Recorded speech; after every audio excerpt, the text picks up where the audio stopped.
Statistics show that most entrepreneurs fail brutally. I believe it's in the 90th percentile of entrepreneurs completely and utterly fail their startup, their business, and don't reach the echelons of success that they wish to reach.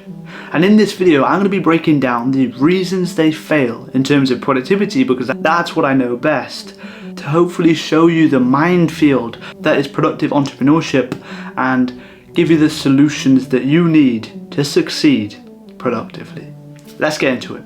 Hello, I'm Dylan, and I work with high potential professionals and entrepreneurs who are tired of procrastination. People with real ambitions, real goals, and real aspirations, but simply a lack of a productivity system behind it. I don't work with lazy people. I don't work with people who are lazy. I work with people who have actual dreams and actual goals they want to achieve, but simply no productivity tactics, tools and techniques to get them to that position, so they falter in procrastination. Because I was in that exact same position.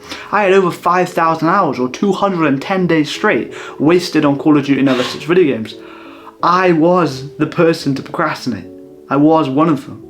But now I effortlessly and easily breeze through large bands of my work, for my business, for my education, and for my personal development goals. And I'm no better than you. I just have a large bank of productivity tools and tactics behind me. So on those days where I do procrastinate, as every single individual does, I can pull myself out and get myself to do the work consistently every single time, because I simply know a lot about productivity. So if you do want help, if you do need my help, either subscribe to my channel, but if you want more personal help, the top link in the description will take you there. I'll talk more about it towards the end of this video, but let's get into it. There's 5 fails entrepreneurs make in terms of productivity that leads them to an early grave in terms of their business success. And number 1 is they overload themselves without systems. You have 2 entrepreneurs. You have one who utilizes AI, they utilize a productive system, they utilize delegation and automation to their advantage to make sure they never burn out. And you have a second guy who takes on everything. They decide that their mountain of work is their hill to die on, and they attempt to grind it every single day. But the issue lies, they receive productivity debt. They have such a massive load of work to do that when they don't get through it all, it rolls over to the next day, because they're the single person running the business. And I completely get it, because I'm almost in that exact same position. I'm not at the capital point to employ someone, to get someone to do the work, so I can't delegate, but I sure as hell do automate. I have so many systems in place to remove a lot of the admin work, so that the only work that I really need to do to progress is simply record videos and work with my clients one-to-one to get them the best results possible. So I won't fail, but others who don't have these systems do. And also, this overload of work, this work that is simply impossible to complete, gives you cognitive overload, and that is the scientific term for burnout. But how can we actually stop this? How can we avoid this burnout? And it's to notice the signs of burnout. You no longer have energy in the morning. You get up and you feel slumped. You don't have the same drive to do your work. And it's not in a procrastination feel. It's more of like you don't believe it's going to work. That's a second sign of burnout. You stop finding fun in the little things. Before, if you saw a leaf fall from a tree and land on you, you'd chuckle, you'd laugh, you'd find it entertaining. But now it's an inconvenience and it annoys you to your core. That's the third sign of burnout. And the fourth one, social interactions don't do it for you. You get into these petty arguments, you get a bit more antsy, angry, etc. That is the fourth sign of burnout. If you make sure you take note of 4, maybe if you start to see 1 to 2 of those symptoms, you try desperately to implement strategies and techniques to scale back, employ systems to make sure that you don't burn out. And again, if you do need help with building these systems, these productivity tactics, techniques, tools to ensure that you avoid burnout, then the top link in the description will take you to my productivity performance plan, where I'll give you 20 out of 30 days productive, guaranteed, and a lifetime of productivity tools, techniques, and tactics, so you never fall into the position of either procrastination, burnout, or a lack of productivity again, and all in terms of daily pricing, cheaper than the coffee you buy every single day. So if that sounds interesting, check it out. But the second of the 5 fails entrepreneurs make that leads them to this failure is, again, burnout, but from a lack of recovery time.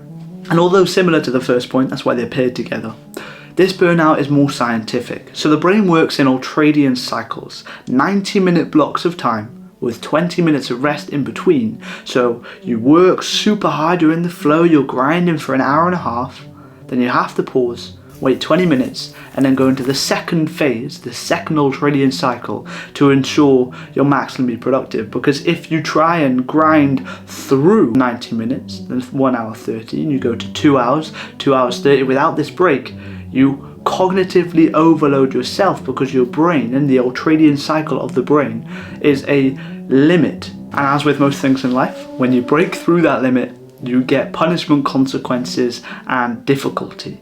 And the difficulty within the brain when you push past that limit is overloading your mind, not giving it a chance to catch up and recover before you go into the second hard piece of work, and you end up cognitively draining yourself, cognitively burning yourself out, because you're simply giving yourself too much work without break. So work in these 90-minute blocks and only work for 90 minutes. Then when you hit 90 minutes, pause for 20 minutes, walk, meditate, watch my YouTube videos, and then go back into the next 90 minutes of work. That's the second fail. The third fail most entrepreneurs make, which leads them to this early end to their business, is having poor time estimation. And this comes from the idea of the planning fallacy. Humans have an inherent flaw, a glitch within our system, that makes us think we're invincible when it comes to planning. You've had it. You've had those times where the night before you plan your next day, right? And you set yourself 20, 25 tasks that seem possible in the moment. Yeah, I'm the man, I'm going to do it, I'm going to wake up, I'm going to dominate my to-do list, I'm going to be so productive, I'm going to beat procrastination, and I'm going to have a smooth, amazing day, my most productive day of my life. And then you wake up and you realize, holy shit, you look at your to-do list and it's full with a plethora of tasks that add up to a total time of work of 12 hours, and you only have 6 hours of work to complete it. So by logic and the laws of time and physics, you actually can't do the work physiologically. So you end up with, again, this productivity debt, because the task you don't complete, because you've set yourself too much, roll over to the next day, and then you have an even longer to-do list until your to-do list becomes infinite, and you end up quitting because it's so overwhelming. And the solution behind this is really simple. Do a time audit of your life. Find out how much you can actually do in the day. So record how long your tasks take. For example, me making a thumbnail for my videos takes me 32 minutes on average. Me recording a video, one single video on average, takes me about 14 minutes. Me on average doing a client check-in takes me about 8 minutes. So therefore I know how much I can do during the day with those 3 tasks. I know how many videos I can record, how many thumbnails I can make, how many clients I can respond to, how many of the tasks I can do, so therefore I can plan my day adequately. But the second thing is to work with science, because I've planned the last 280 days of my life in this specific planner. Inside this planner, you have allocated spots for just enough tasks to complete before your brain burns out. You can physiologically only complete 17 tasks, so in my planner, there's a box with 17 tasks, and there's a ring around the box on a clean, minimalistic branded page. So if you do want to do more, and you feel the itch to get more done and over plan because you feel motivated in this specific moment, your brain won't allow it, because no one likes to draw outside the lines. No one likes to look at a cleanly branded page, fresh, new and quality, and grab their pen and scribble outside the lines. So physiologically, this planner is going to help you not burn out. And if you do want one, I have super limited copies, but one of the links in the description will take you there. I'd probably act fast because it might be sold out by the time you get there. Or you can lock it in and guarantee it by joining the Productivity Performance Plan. The fourth reason entrepreneurs fail in terms of productivity is an over-reliance on motivation compared to habits. Motivation is great, and I think we need to break the stigma that motivation is bad, because motivation is essentially free money. If you walked across the street and you found 20 quid on the floor, you'd pick it up, you put it in your pocket, you'd be thankful and grateful. Motivation is the exact same. Motivation is like free productivity. So whenever you feel motivated, make sure you put it to use, and that's the first step, is having tasks to do. A lot of people, without planning, without using planners, etc., they wake up, they don't know what they need to do, and if they have a more of a spontaneous productivity type, they end up failing in their business and their day, because when they feel motivated, they have to quickly find the thing they need to do, and there's friction and a barrier eventually between them and the work. Whereas if they have this spurge of motivation and this spontaneous productivity, and they look at their planner and they realize what they need to do, they can funnel the motivation into the work. But secondly, don't rely on it. Have habits in place that take away from the productivity. So habits are a really interesting thing, and there's a quote that I love. We are what we repeatedly do, so therefore excellence is not an act, but essentially a habit. And I'll give you a brief breakdown of how we build habits, but there is a full video here, super in-depth, super detailed for you to actually do it. But you need a cue, response, reward system. Super quick, I'll break it down.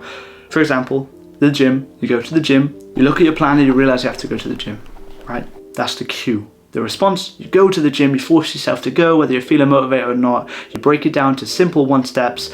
I gotta get my gym clothes on. Once you have that on, the energy's flowing. By the time you get to the car, you've already packed your bag, you've got music flowing, and then by the time you're in the car, you may as well drive to the gym because the inertia has made it so. And then finally, after you've gone to the gym, you worked out hard, you reward yourself. Whether you have a protein bar that tastes super nice, a meal that you don't usually have, a conversation with a friend that you haven't spoke with for a long time, paired with the neurochemical release that you actually get from going to the gym anyways, that's how you build a habit. Because then the brain goes, last time we went to the gym, we got a good reward, I'm gonna go to the gym again, get a good reward, and then 3, 4, 5, 6, 7 times down the line, you're 10 times more motivated to go to the gym because your brain has linked gym with reward.